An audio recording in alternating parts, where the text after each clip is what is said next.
Welcome to teachers parcel. आज हम लोग डिसलेक्सिया के बारे में पढ़ने वाले हैं, जो कि एक प्रकार का लर्निंग डिसेबिलिटी है। उसका उसमें आज हम लोग देखेंगे डिसलेक्सिया का टाइप्स क्या होता है और टाइप्स कौन कौन से हैं, साइंस और सिम्टम्स क्या है, कॉजेस क्या है। ठीक है, तो चलिए अब हम लोग जो है डिसलेक्सिया के बारे में पढ़ते हैं। डिसलेक्सिया आखिर होता क्या है? डिसलेक्सिया तो पहले जो है एक ग्रीक वर्ड है। ठीक है, ये जो है दो वर्ड से मिलकर बना हुआ है, डिस प्लस लेक्सिया। ठीक है, डिस मतलब क्या होता है? मतलब किसी भी चीज़ की इनएबिलिटी। ठीक है, या तो फिर जो हम बोल सकते हैं डिफिकल्टी, या तो फिर और हम इसको क्या बोल सकते हैं, डिसेबिलिटी एक तरह से बोल सकते हैं। ठीक है, और लेक्सिया जो हो गया, वो लेक्सिया क्या है? ये रीडिंग से रिलेटेड है। मतलब जो आज हम लोग जो पढ़ने वाले हैं वो ऐसी डिसेबिलिटी जो कि रीडिंग से रिलेटेड है। ठीक है, वो एक प्रकार का जो लर्निंग डिसेबिलिटी का टाइप्स है, जिसमें कि लर्निंग डिसेबिलिटी का टाइप में डिसलेक्सिया के साथ साथ में डिसग्राफिया, डिसकैलकुलिया और जो है एडीएचडी और भी कुछ कुछ जो है होते हैं, जिसका बारे जो है हम लोग जो है धीरे धीरे आगे पढ़ेंगे नेक्स्ट आने वाले वीडियो में। ठीक है, तो पहले तो डिसलेक्सिया फिर होता क्या है? ये एक प्रकार का रीडिंग डिसेबिलिटी है, और फिर जो है इसको और भी बोलते हैं, जैसे डिसलेक्सिया को रीडिंग डिसेबिलिटी भी बोल सकते हैं, और या तो फिर स्पेसिफिक लर्निंग डिसेबिलिटी। तो डिसलेक्सिया आखिर जो है क्या है? अभी अभी जैसे हम लोग बात की कि पार्ट ऑफ लर्निंग डिसऑर्डर और लर्निंग डिसेबिलिटी। डिसलेक्सिया जो है लर्निंग डिसेबिलिटी का पार्ट है, जो कि रिलेटेड किससे है? रीडिंग डिसऑर्डर से। मतलब वैसे वैसे डिसेबिलिटी, वैसे प्रॉब्लम्स जिसमें कि जो है पढ़ने से संबंधित हो। ठीक है, तो अब इसमें जो है मेनली होता क्या है? Difficulty in reading. मतलब कि जो भी डिसलेक्सिक जो पर्सन होंगे, डिसलेक्सिक जो चाइल्ड होंगे, उसको क्या होगा? पढ़ने में जो है दिक्कत होगी, कठिनाइयाँ आएगी। ठीक है, और उसमें लेकिन हम ये नहीं बोलेंगे कि उसका जो है पढ़ने में जैसे अगर प्रॉब्लम आ रही है, उसको कोई भी जो है वर्ड या लेटर्स को पहचान नहीं पा रहा है, या तो फिर उसको जो है वो किसी भी चीज़ में जंबल कर दे रहा है, तो उसको इस प्रॉब्लम्स को लेके जो हम इसको ये नहीं बोल सकते हैं कि उसका जो है इंटेलिजेंस को जो है अफेक्ट कर रहा है उसके कारण। ठीक है, मतलब उसका इंटेलिजेंस जो है जैसे नॉर्मल पीपल का होता है, वैसे ही उसका भी इंटेलिजेंस होगा। ठीक है, उसकी ब्रेन जितनी ब्रेन पावर होती है वो भी जो है उसमें भी उतना ही होगा। ठीक है, और ना ही हम ये बोल सकते हैं कि उसका जो है विजन में जो है प्रॉब्लम, मतलब कि जैसे कभी होता है, जैसे अगर हम लोग जो है कोई वर्ड्स को, जैसे हम लोग बच्चे जैसे कोई पढ़ रहा है, अगर वो अच्छे से नहीं पढ़ता तो फिर हम लोग उसको बोल देते हैं कि दिखाई नहीं दे रहा है क्या, मतलब कि यहाँ पे कौन सा वर्ड लिखा हुआ है। ठीक है, या फिर कौन सा लेटर है, तो अच्छे से देख के पढ़ो। तो उसमें क्या होता है कि जैसे अब हम जो भी डिसलेक्सिक चाइल्ड होंगे, हम उसको ये नहीं बोलेंगे कि उसका जो है विजन में प्रॉब्लम है। ठीक है, तो डिसलेक्सिया के बारे में जो है पहले जो है एक साइकोलॉजिस्ट बोल सकते हैं या फिर रिसर्चर, ओसवाल्ड वर्खेन। ठीक है, वो जो है पहले जो है सबसे पहले जो डिस्क्राइब किए थे डिसलेक्सिया का कंडीशन को। ठीक है, लेकिन अब अभी वो जो वहाँ पे वो टर्म नहीं बताए थे कि ये डिसलेक्सिया इसको हम बोल सकते हैं। उसमें वो ये बताए थे कि जैसे ऐसा कंडीशन है कि जिसमें जो है उसका सब कुछ जो है ठीक है, मतलब उसका विजन भी ठीक है, इंटेलिजेंस भी जो नॉर्मल पीपल के कंपैरिजन में जो है वो ठीक है, मतलब उतना ही नॉर्मल पीपल के इतना ही है। ठीक है, और लेकिन जो है वो जो है लेटर को जो है अच्छे से वो पहचान नहीं पा रहा है। एक सिमिलर लेटर को जो है जो दिखता है उसको जो है वो एक दूसरे से कंपेयर नहीं कर पाता है। ठीक है, ऐसा वो कंडीशन बस खाली वो बताए थे। उसके बाद फिर जो है 1883 में रूडोल्फ बर्लिन जो है एक नेक्स्ट जो है रिसर्चर आया, वो जो है प्रॉपर जो उस कंडीशन को एक टर्म दिए, डिसलेक्सिया। ठीक है, तो उसमें ये बताते हैं कि जो भी कंडीशन जो ओसवाल्ड वर्खेन के द्वारा जो दिया गया था, उस प्रॉपर जो डिसेबिलिटी एक तरह से उसको जो है वो एक प्रॉपर टर्म दे दिए थे, डिसलेक्सिया। अब उसके बाद फिर हम लोग जो है इसका देखते हैं टाइप्स। ठीक है, डिसलेक्सिया के दो टाइप्स प्रॉपर होते हैं, जिसमें कि पहला जो है डेवलपमेंटल डिसलेक्सिया, उसका फिर जो सेकेंड, यहाँ पे नंबर में सेकेंड। ठीक है, सेकेंड जो है एक्वायर्ड डिसलेक्सिया। ठीक है, डेवलपमेंटल डिसलेक्सिया क्या होता है कि वो जो डिसलेक्सिया जो है हम इसको इनहेरिटेड होता है, मतलब जेनेटिकल भी होता है। ठीक है, मतलब जरूरी नहीं कि जो पेरेंट्स है, हो सकता है ग्रैंड पेरेंट्स से भी आपको जो है डिसलेक्सिया जो है मिल सकता है। तो इसमें क्या होता है कि ये जो है प्रॉपर जो है जन्म के साथ ही होता है, ठीक है। बच्चे के जन्म के साथ ही इनहेरिटेड है तो फिर वो जन्म के साथ ही रहेगा। लेकिन उसमें साथ साथ में जो है जब जैसे जैसे उसका एज बढ़ता जाएगा, ठीक है, एज जैसे जैसे इंक्रीज होता जाएगा वैसे ही साथ साथ में जो है वो डिसलेक्सिया का जो कंडीशन है वो बढ़ते जाएगा, ठीक है। उसका जो डिसलेक्सिया का जो डिग्री होगा उसका जो है वो इंक्रीज करते जाएगा, ठीक है। मतलब एज के साथ साथ जो है और वो बढ़ते जाएगा उसका कंडीशंस, मतलब उसके और प्रॉब्लम्स जो है ज़्यादा जो है बढ़ते जाएगा। उसके बाद फिर हम लोग देखते हैं एक्वायर्ड डिसलेक्सिया। एक्वायर्ड डिसलेक्सिया में क्या होता है कि जैसे वो जन्म के साथ तो नहीं था, ठीक है, उसमें डिसलेक्सिक जो भी कंडीशन था वो जन्म के साथ नहीं था, लेकिन अचानक से जैसे कोई एक्सीडेंट हो जाता है जिसके कारण जो उसके ब्रेन को अफेक्ट कर देता है, ठीक है, या फिर कोई एक्सीडेंट या फिर कोई इंजरी जिसके कारण जो उसका ब्रेन डैमेज हो जाता है, तो फिर उस कंडीशन में क्या होता है एक्वायर्ड डिसलेक्सिया, मतलब वो बाद में प्राप्त किया गया है, ठीक है, जो कि उसको जन्म के साथ तो नहीं था लेकिन वो बाद में उसको डिसलेक्सिया का कंडीशंस उसमें आ गए, कोई भी डैमेज के कारण या फिर कोई एक्सीडेंटल इंजरी के कारण जो उसका ब्रेन डैमेज हुआ तो उसके कारण एक्वायर्ड डिसलेक्सिया होगा। और एक्वायर्ड डिसलेक्सिया को ही जो है आगे चल के जो हम लोग इसको क्या बोलते हैं एलेक्सिया, ठीक है। तो एलेक्सिया में एलेक्सिया का आखिर बोलते कि इसको मतलब कि उसको जो है पहले जो है पढ़ने के लिए आता है, ठीक है, मतलब उसको जन्म के साथ जो है उसका वैसा कोई डिसलेक्सिक को कंडीशन नहीं रहता है, तो पहले जो है उसको पढ़ने के लिए आता है, लेकिन टाइम के अकॉर्डिंगली मतलब कि धीरे धीरे जो है अगर कोई डैमेज होता है या फिर कोई इंजरी आता है तो उसके बाद फिर वो जो है पढ़ना लिखना जो है वो उनका पढ़ाई जो है छूटते जाता है, ठीक है, मतलब वो प्रॉपर जो है लेटर को रिकॉग्नाइज नहीं कर पाते, ये सब जो है धीरे जो डिसलेक्सिक का कंडीशन है जो भी उसके सिम्टम है वो उसमें जो है शो करता है। तो उसको जो हम लोग क्या बोलते हैं, उसको क्या बोलते हैं एलेक्सिया कंडीशन, ठीक है, या फिर एलेक्सिया। अब नेक्स्ट अब हम लोग जो है इसके सिम्टम्स को देखते हैं। तो इसमें पहला जो है सिम्टम है वीकनेस इन फोनोलॉजिकल प्रोसेसिंग, ठीक है। तो फोनोलॉजिकल आखिर होता क्या है, तो फोनोलॉजिकल जो है प्रॉपर जो है ये किससे रिलेटेड है, वो साउंड से रिलेटेड है, ठीक है। फोनोलॉजिकल मतलब फोनीम, ठीक है, मतलब ये प्रॉपर जो है ये साउंड से रिलेटेड है, ठीक। जिसमें होता क्या है कि मतलब जो भी फोनोलॉजिकल इंफॉर्मेशन होता है उसको जो है बच्चे जो है अच्छे से प्रोसेस नहीं कर पाते हैं, जैसे कि जो है स्ट्रक्चर ऑफ ओरल लैंग्वेज, ठीक है, स्ट्रक्चर ऑफ ओरल लैंग्वेज। उसके बाद फिर नेक्स्ट जो है इसमें 3 मेन टर्म होता है processing of written language,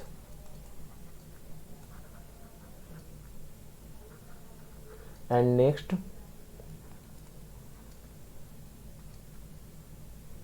processing of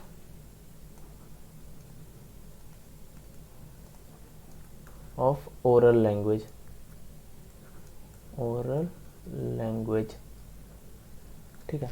तो स्ट्रक्चर ऑफ ओरल लैंग्वेज मतलब कि अगर कोई सामने से अगर कोई उसको बोल रहा है कुछ भी अगर वो सुन रहा है तो उसको जो है अच्छे से वो क्लियरली जो है वो मतलब कि सुनाई तो उसको दे देता है, उसको हियरिंग में ऐसा कोई प्रॉब्लम नहीं होती, लेकिन वो जो है किसी भी वर्ड और लेटर को जो वो अच्छे से पहचान नहीं पाता कि वो फिर वो उसको परसीव नहीं कर पाता है ठीक से, ठीक है। प्रोसेसिंग ऑफ रिटन लैंग्वेज मतलब रिटन लैंग्वेज में जो प्रॉपर जो रीडिंग और राइटिंग आता है, ठीक है, तो उसको जो है अच्छे से वो प्रोसेस नहीं कर पाता, मतलब जो भी वो सुना है, ठीक है, उसको अगर आप उसको फिर से बोलिएगा कि बोलने के लिए तो वो अच्छे से उस मतलब जो भी पहले से जो सुना है वो लेटर या फिर वर्ड वो अच्छे से वो प्रोसेस नहीं कर पाता, इस कारण से वो ना ही उसको अच्छे से बोल पाता है ना ही उसको अच्छे से जो है लिख पाता है, ठीक है, और ना ही उसको अच्छे से फिर पढ़ पाएगा। मतलब कि जैसे कोई भी अगर आप उसको जो है बुक पढ़ने के लिए अगर बोल दिए तो उसमें जो है जंबल मतलब कि एक सिमिलर टाइप के जो लेटर दिखेंगे उसको जो है इधर जंबल कर देगा, ठीक है, या तो फिर जो है प्रॉपर जैसे यहीं पे जैसे मान लीजिए सिम्टम लिखा हुआ है, ठीक है, तो वो वाई को जो है उसका जो है जो है चेंज कर देगा, ठीक है, प्लेस चेंज कर देगा।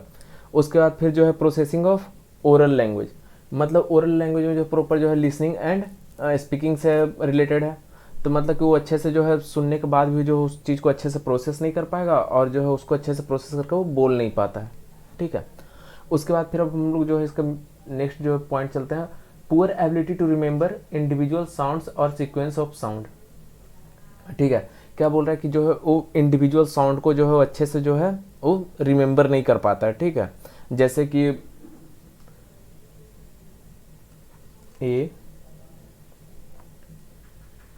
B C D E F, ठीक है। अब यहाँ पे क्या होगा कि जैसे कुछ कुछ लेटर को तो अच्छे से जो है पढ़ रहा है, ठीक है, उसको कुछ कुछ याद आ रहा है, लेकिन जो एक एक तरह के जो लेटर दिखेंगे जैसे ई और एफ, ठीक है, तो उसको जो अच्छे से वो नहीं नहीं कर पाएगा, ठीक है, उसको याद नहीं रख पाएगा। जैसे कि हो गया एम डब्लू, ठीक है, तो यम को कभी कभी डब्लू पढ़ लेगा, कभी जो है डब्लू को यम पढ़ेगा, ठीक है। इस प्रकार से जो हुआ इंडिविजुअल साउंड को जो है वो याद नहीं रख पाएगा, और जो है सीक्वेंस भी जो है वो भूल जाता है, ठीक है। जैसे अभी हम जैसे A B C D E F, ठीक है, वो प्रॉपर जो इस चीज़ का जो है सीक्वेंस जो है वो याद नहीं रख पाता है। उसके बाद फिर नेक्स्ट जो है चिल्ड्रन विथ डिसलेक्सिया में sound out the letters of the word but then facing difficulty in assembling individual sound into words, ठीक है। तो उसमें क्या बोल रहा है कि जैसे जो भी डिसलेक्सिक चिल्ड्रन होंगे, ठीक है, तो वो क्या हुआ कि जैसे वो अच्छे से जो है लेटर्स को जो है वो बोल नहीं पाएगा, ठीक है। मतलब कि जैसे अगर प्रॉपर जो है कोई भी जैसे वर्ड को है, ठीक है, जैसे मान लिया कि CAT लिखा हुआ, ठीक है, तो वो क्या करेगा कि जो है अगर आप इंडिविजुअली अगर बोलना चाहेगा तो वो बोल लेगा, ठीक है, CA और T, लेकिन जब उसको जो है अगर आप उसको जो है वर्ड्स में जो है उसको असेंबल करके आप बोलने के लिए बोलिएगा तब फिर वो नहीं बोल पाता, वो असेंबल जो है प्रॉपरली नहीं कर पाता। यहाँ पे क्या करेगा, और साथ साथ डिफिकल्टी इन सीक्वेंसिंग साउंड, और उसको जो है सीक्वेंस में जो है वो नहीं कर पाता। जैसे CAT कैट है, ठीक है, तो उसको क्या करेगा ACT ये भी बोल सकता है, तो इस कारण से वो सीक्वेंस में उस साउंड को जो है नहीं बोल पाता है। उसके बाद फिर है inability to rapidly retrieve letter sounds while analysing words so that the beginning of the word is forgotten by the time the last letter of the word is recalled, ठीक है। तब इसमें क्या होता है कि जैसे वो मतलब कि अगर कोई सामने से अगर कोई उसको लेटर को जो है सुना रहा है या फिर कुछ जो है कोई बोल रहा है, ठीक है, अगर आप उसको जो है प्रॉपर जो है उसको लिख रहे हो जैसे डायग्राम, ठीक है, डायग्राम, तो उसमें क्या होता है कि जैसे अगर आप उसको DIA, तब जब शुरू के जो है लेटर जो है उसको उस टाइम याद रहेगा, ठीक है, लास्ट तक पहुंचते पहुंचते हुआ जो है जो फर्स्ट लेटर था उसको जो है वो भूल जाएगा, ठीक है, जिसको जो हम लोग जो है नेमिंग प्रॉब्लम भी बोलते हैं। जैसे कि मान लें कि जैसे इनएबिलिटी रिट्रीव मान लें कि लिखना हो, ठीक है, तो रिट्रीव पहले स्टार्टिंग में जब उसको फिर R ये लेटर याद रहेगा, लेकिन जैसे ही वो लिखते लिखते जो E तक पहुंचेगा तब फिर वो R को जो है भूल जाएगा, ठीक है।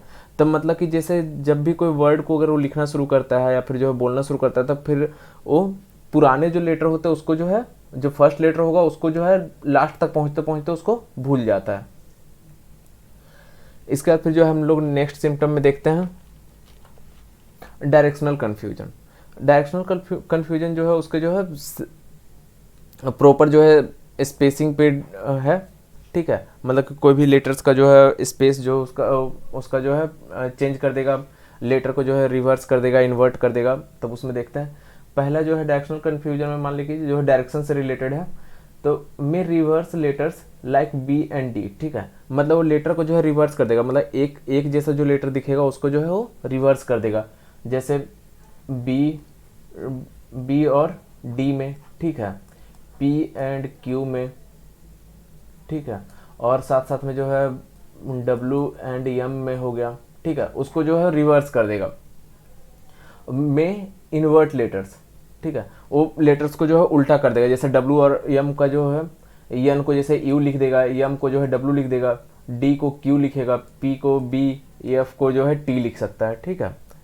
तो उसी तरह से जो है मे रीड और राइट वर्ड्स लाइक, ठीक है, मतलब इसमें क्या कह रहा है कि जैसे कुछ कुछ वर्ड्स को जो है वो पढ़ेगा, जैसे उसको जो है उसका जो जगह जो रहेगा लेटर का उसको जो है चेंज कर देगा, मतलब प्लेस लेटर के जो प्लेस जो होगा उसको जो है चेंज कर देगा। जैसे नो है, ठीक है, तो O को जो है स्टार्टिंग में ला दिया, N को जो है लास्ट में, जैसे O को पहले जो ला दिया, नो को जैसे ऑन बोल दिया, रैट को TAR तार बोल दिया, ठीक है, वॉन को जैसे नाव, सौ को वाज, तो तो इस तरह से वह जो है लेटर को जो है वर्ड के जो है लेटर को जो उसका प्लेस चेंज कर देगा। उसके बाद फिर जो है मे रीड और राइट जो है 17 को 71, ठीक है, इसमें भी जो है उसका प्लेस चेंज कर देगा, जो भी न्यूमेरिक वैल्यू होगा उसको जो है उसका प्लेस चेंज कर देगा। उसके बाद फिर मे रीड और राइट मिरर लेटर्स, और उसके साथ साथ में क्या कर सकता है कि वो मिरर लेटर्स भी लिख सकता है। मिरर लेटर्स में जो है नंबर सिंबल्स जो उसका जो है मिरर इमेज जो है फॉर्म कर देगा। जैसे कि हम लोग जैसे लिखते हैं 3, तो उसमें क्या करेगा 3 और ई में उसको डिफरेंस नहीं दिखेगा, तो वो 3 और ई को जो है वो मतलब मिरर इमेज बना देगा। जैसे कि और हो गया कुछ कुछ सिंबल्स, जैसे 6 एंड 9 हो गया, ठीक है, कुछ कुछ सिंबल्स जैसे हो गया plus and multiplication, subtraction and division, ठीक है, इस प्रकार से वह जो है डायरेक्शन में कंफ्यूज होगा। अब नेक्स्ट हम लोग देखते हैं सीक्वेंसिंग डिफिकल्टीज। सीक्वेंसिंग डिफिकल्टीज में प्रॉपर जो उसका सीक्वेंस चेंज कर देगा, वही जो प्लेस की हम लोग जो बात कर रहे थे, वो लेटर्स का जो है प्लेस जो है एक जगह से जो है दूसरी जगह उसको ट्रांसफर कर देगा। तो सीक्वेंसिंग डिफिकल्टीज में जो देखते हैं कि पहला जो है हैविंग ट्रबल विथ सीक्वेंसिंग, मतलब उसको जो प्रॉब्लम किस में आएगा, सीक्वेंस करने में जो है उसको प्रॉब्लम्स आएंगे। Changing the sequence of the letters like in name it can be become mean और एमीन, ठीक है, क्या बोल रहा है कि जैसे अगर कोई भी जैसे वर्ड लिखा है, जैसे मान ली कि नेम लिखा हुआ है, तो इसका जो है वो सीक्वेंस चेंज करके जो है मीन कर सकता है या तो फिर अमीन कर दिया, ठीक है, इस तरह से वो सीक्वेंस चेंज कर देगा। और जैसे हो गया एक्ट को जो है कैट कर दिया, ठीक है, और इसी तरह से जैसे अभी हम लोग पढ़े थे रैट को जैसे आर्ट कर दिया, ठीक है, इस तरह से जो हुआ उसका जो है सीक्वेंस लेटर का सीक्वेंस को चेंज कर देगा।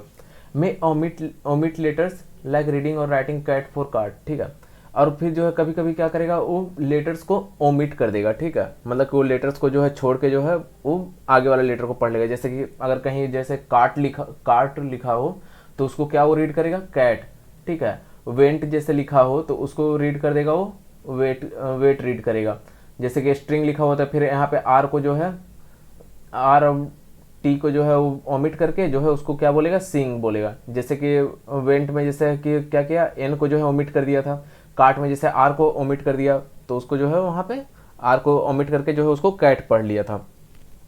उसी तरह से जो है इसमें और क्या प्रॉब्लम होगा, difficulty in summarising a story, ठीक है, जैसे कोई भी अगर स्टोरी उसको जो है समराइज करना हो तो उसको जो है बहुत प्रॉब्लम होगी, उसको जो है प्रॉपर जो है सीक्वेंस में जो है उसको नहीं सुना पाएगा, ठीक है, उसको समराइज नहीं कर पाएगा एक प्रॉपर सीक्वेंस में, ठीक है, कहाँ से उसका जो है स्टार्टिंग होना चाहिए कहाँ से उसका अंत होना चाहिए वो उसको जो है अच्छे से नहीं कर पाएगा। इसके साथ साथ में क्या है मल्टीपल लर्निंग डिसऑर्डर, मतलब मल्टीपल लर्निंग डिसऑर्डर में ये बोला गया है कि जो भी डिसलेक्सिक जो चाइल्ड है या फिर जो भी डिसलेक्सिक से प्रॉब्लम से ग्रसित हैं, ठीक है, तो उनके केस में ये देखा गया कि वो डिसलेक्सिक के साथ साथ में जो है डिसलेक्सिया के साथ साथ में जो है और भी कुछ कुछ जो है उसमें डिसेबिलिटी जो है या फिर डिसऑर्डर जो है उसमें पाए जाते हैं, जैसे कि डिसग्राफिया, ठीक है। अब जैसे उसमें देखा गया है कि जैसे कुछ कुछ लोग को जो है प्रॉपर जैसे लेटर जैसे वो प्रोसेस नहीं कर पा रहे हैं, ठीक है, तो उनका जो है वो डिसग्राफिया भी उनको होने के चांसेस रहता है। वो डिसग्राफिया जो है उसको लिखने से रिलेटेड है, उसमें जो है साथ साथ में डिसकैलकुलिया भी हो सकता है। एडीएचडी क्या है, एडीएचडी होता है इसका फुल फॉर्म है attention deficit hyperactive disorder. तो attention deficit hyperactive disorder में ये देखा गया कि जितने भी डिसलेक्सिया वाला जो चाइल्ड है, ठीक है, डिसलेक्सिक जो पर्सन है, तो उनमें से जो है 15%, ठीक है, 15% जो है ऐसे डिसलेक्सिक पर्सन है जिनको जो है एडीएचडी भी साथ में है, ठीक है, मतलब वो एक तरह से मल्टीपल लर्निंग डिसेबिलिटी में जो है साथ में 15% डिसलेक्सिक चिल्ड्रन या फिर जो है इंडिविजुअल के साथ साथ में जो है एडीएचडी भी उनको भी है। और साथ साथ में जो है यहाँ पे ये भी देखा गया कि एडीएचडी अगर किन्हीं को है तो उसमें से जो है 35%, ठीक है, अप्रॉक्सीमेट जो है 35% जो ऐसे पीपल हैं जिनको जो है डिसलेक्सिया होने के चांसेस हैं या फिर उनको डिसलेक्सिया है, ठीक है।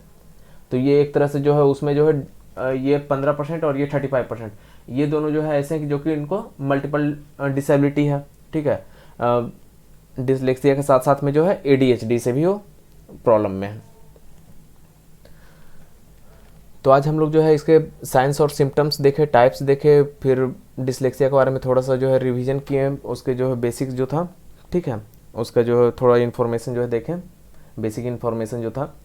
अब जो है नेक्स्ट पार्ट में जो है हम लोग जो है इसके मेनली जो है काउज देखेंगे, ठीक है, साथ साथ में जो है इसके जो प्रिवेंशन हो गए, प्रिवेंशन देखेंगे, और साथ साथ में जो है डायग्नोसिस।